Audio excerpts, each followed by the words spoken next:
Genshin Impact is home to a lot of places, whether it's whole regions, smaller regions, or overly talked about regions of the various characters within the game.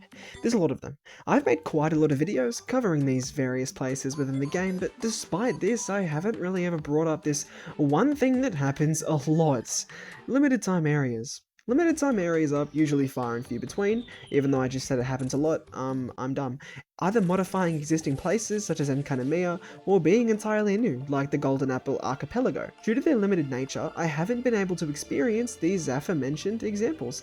However, there's a new one that I thankfully have had the pleasure to experience: Simulanka!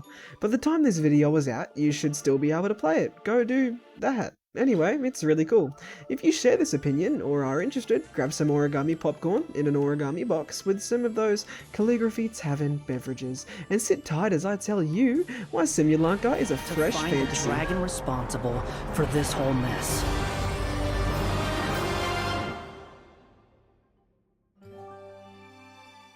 Simulanka is very unique in its environment, as it is quite literally a fantasy world. It's got various influences with things like its terrain, showing clear inspiration from both Fontaine and the upcoming Natlan.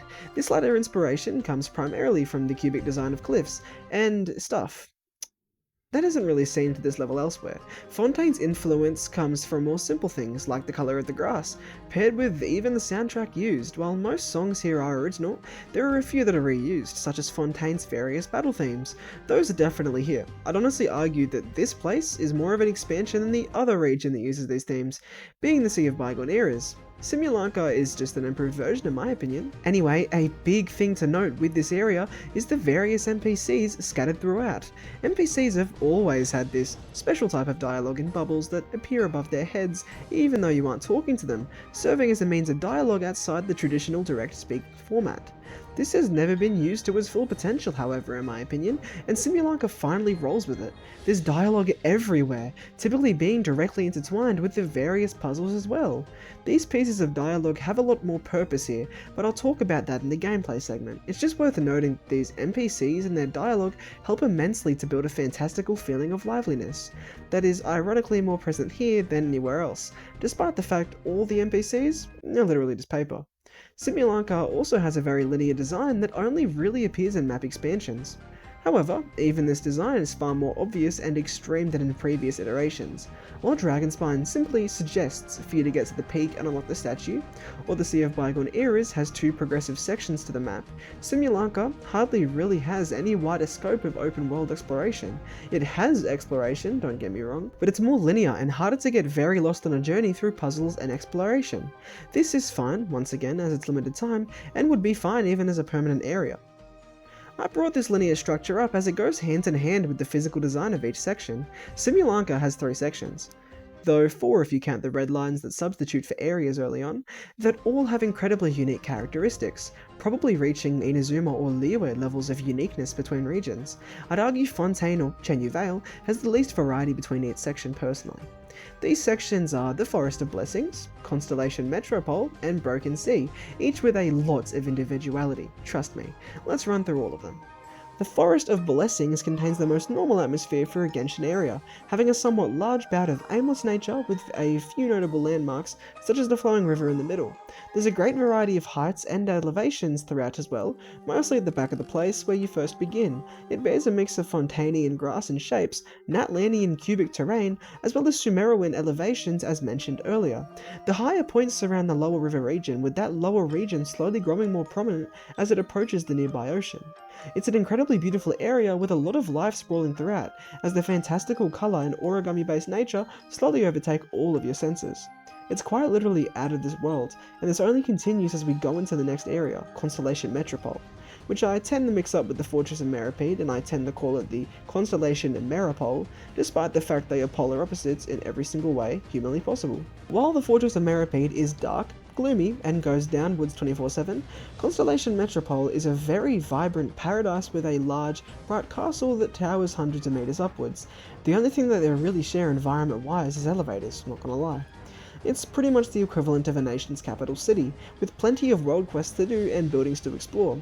What's really cool about it is similar to Inazuma and Mondstadt, it's on an island. However, more like Inazuma, it's a very isolated island. Thankfully, like Fontaine, Simulanka has a lot of trains that go over the ocean, like aquabuses, so many comparisons to other places, holy moly. Hope you guys aren't losing your sanity from it all. It's really cool that that tall castle I mentioned earlier actually layers the map because of how high it is. It feels like a climatic finale zone similar to Chenyu Vale's Mount Luxin. However, it's far from a finale, as there's still one more area. Just note the beauty of Constellation Metropole paired with the fantastical designs and scales of the previous buildings. The real final area is the Broken Sea, which has borderline Minecraft end dimension terrain. It has many isolated islands that have been suspended in midair, all made of cubes. However, some more interesting stuff is things such as the mines found underneath the beginning chunks of land. The mines not only have a truly fantastical song that plays, but has a lot of cool mechanics I'll get into later, as well as an awfully unique idea behind it. Weird, right? We have the chasm, but the chasm is more like a massive cavern with a lot of creepy elements behind rather than a classic mine shaft, so naturally these mines within the Broken Sea are nothing short of, well, cool. I wouldn't call them beautiful, however. That adjective is reserved for the surface of the Broken Sea. Back to the surface, there's more islands, all with one sense of identity or another. One's got a lighthouse, one has a big tree, and one has 3 statues, multiple blocky messes as a result of the dragon's attack, resulting in otherwise interesting formations that offer a unique adventuring experience, which could only be found in something like Enkanomiya. There's also a big vortex thingy. That's cool. No, it's beautiful. Also, opposite colour to the surface of the chasm. Probably means nothing, so let's get moving on. The gameplay is some of the best we've seen in this game, which pains me further to say that it's temporary. Here, I'll go area by area once again. Within the Forest of Blessings, the puzzles are relatively simple. It uses one of the Sea of Bygone Eras perks, which is more dialogue NPC based miscellaneous puzzles that don't fall into any consistent types, which is what I mentioned earlier with the dialogue text bubbles. You can literally begin quests and interact with them now. How amazing. Anyway, these types are such as helping animals out of cages, or squirrels helping you to find hidden chests, because yes, there are a lot of hidden chests. No prerequisites, just classic Mondstadtian chests you can find out and about. The mechanics get even cooler when the consistent benchmarks of the Forest of Blessings become known. The main one I'd like to cover is frogs. Yes, frogs. You can connect to them and then launch them like a slingshot onto another lily pad, utilizing the primary river region of the area. There are a few pieces of variety thrown into these, like when one of the frogs has the ability to shift the location of lily pads. That was cool and interesting. There are time trials and stuff as well, but overall, a lack of established puzzles that appear in multiple nations, which contributes to its feeling of being out of this world. This only grows more overbearing as you continue your journey throughout this limited time area, going to Constellation Metropole. Constellation Metropole, as I said, is the capital, so it has a lot of party games and variety puzzles at a much more extreme level than something like the Forest of Blessings. Let's go through it, as there's still plenty of animals and things I need to talk about. Instead of frogs leaping between lily pads, there are now flying squirrels that go through cool rings. On top of this epic advancement in gameplay, there are flower bushes that keep those squirrels, requiring you to pull them back through more rings. While being pulled back brings a squirrel in a straight line, the initial throw out goes in a line of curvature. Forgot to mention that earlier. With this considered, there's also various NPC quests and puzzles once again.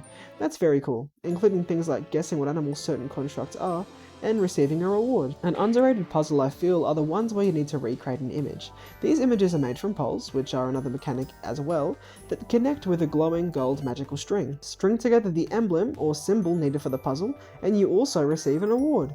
However, most of these require an entirely separate mechanic beforehand, which you might find a little odd. This separate mechanic I'm speaking of is the clockwork thingamabobs, of course. These have the ability to rewind time, and despite the fact it's only ever used here and to rewind certain scenes of NPCs to allow you to change the past, it has a lot of potential for the future of Genshin's puzzles. That's a recurring theme you'll see, potential. This area overall has a lot of potential, and even more potential that it's managed to achieve. However, there's a killer to how much it's reached, and I'll explain that soon.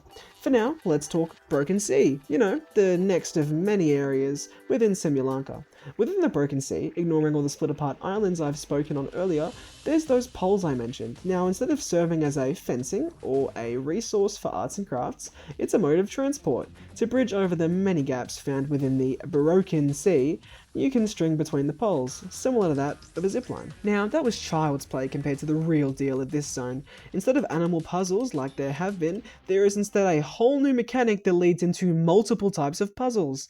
This continues to baffle me how it's limited time, because you can build like Minecraft.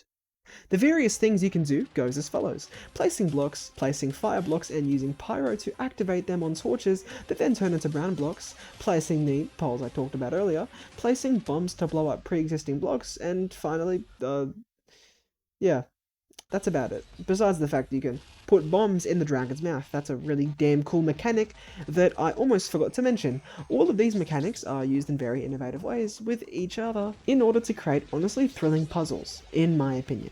Some of these innovative ways could be replica builds, organising blocks by colour, or building something larger than the building next to you. It may seem somewhat simple by my descriptions, but trust me, I just have a very limited vocabulary and struggle to convey much emotion. Don't worry, anyway, the final mechanics within this area exclusively are extras, like being able to follow little glowing orbs, similar to Sealy, that can also turn you into a following orb. Another mechanic worth mentioning is the little trampoline platforms. Yeah, there's not much else to describe those with. Simulanka is a really nice mix of simplicity and complex game design when it comes to not only its mechanics but the environment as well. I hope you understand just how fresh this whole area is so far, because the amount of new content is astounding. It's almost as much as a new nation's amount of content. I hope a lot of this stuff is used in Natlan, but we'll just need to wait and see, I guess. Anyway, I'm not actually done, believe it or not. There's still more to discuss. See, there are 3 main puzzles in the games that you can complete for certain awards, such as coins to create fabrications. These are just little toys you can place on shelves that are, cool. They also introduce more gambling to the game. Yay. So these 3 games are more like 2, considering the third is some weird variant of the Spiral Abyss effectively. The first is where you fly, using either small but fast shots or charge shots to destroy various balloons, as well as Anemo King slimes in front of you. Hopefully I put some gameplay up in the footage right now because it's a lot cooler than it sounds. I actually really enjoy it. Secondly, Flying Hats is a game where you're a flying hat. As a flying hat, you must effectively abduct innocent dolls, some moving and some not, with different modifiers onto the round. Time limits and abduction limits are the 2 existing ones as of me writing this script. The modifiers come from the fact that all 3 games have 3 variants, by the way. The first flying puzzle is found in all 3 areas with varying difficulty and scenery. Flying Hats has variants that unlock throughout the event's runtime, and the third, which is the Spiral Abyss variant, does the same. It's called the Metropole Trials if you're wondering. These games are all very fresh, besides the latter. And they're incredibly fantastical, besides the latter. The story and characters aren't going to be the most fresh, considering the main cast all hail from other nations anyway, mostly Sumeru, but that doesn't necessarily matter considering the cast of little toys and the dragon. However, stories are pretty hard to make fresh, so I won't glaze over them too hard. Just keep in mind the story is somewhat dull up into what could be considered the third act. It begins with us waking up in a fantastical world of fantasy. We then run into Nilou soon after, who is like the forest family, no, the forest fairy or something? Yeah. You presumably take on the role of hero, helping Nilou to bring back colour and life to certain patches of the forest, such as the Calligraphy Tavern, that are all colourless and dead. After this, you continue your journey to Constellation Metropole, where you must engage in some wild shenanigans and save the day. See, there's a castle. In this castle, there's a king. Within this king, there's a Geovision? Yeah, it's Navia. She's the king with a mustache and everything. Lovely. Anyway, you, Nilou, and Navia all go up to the top of the castle and do some cool stuff, allowing you to, do something with the stars? I don't know.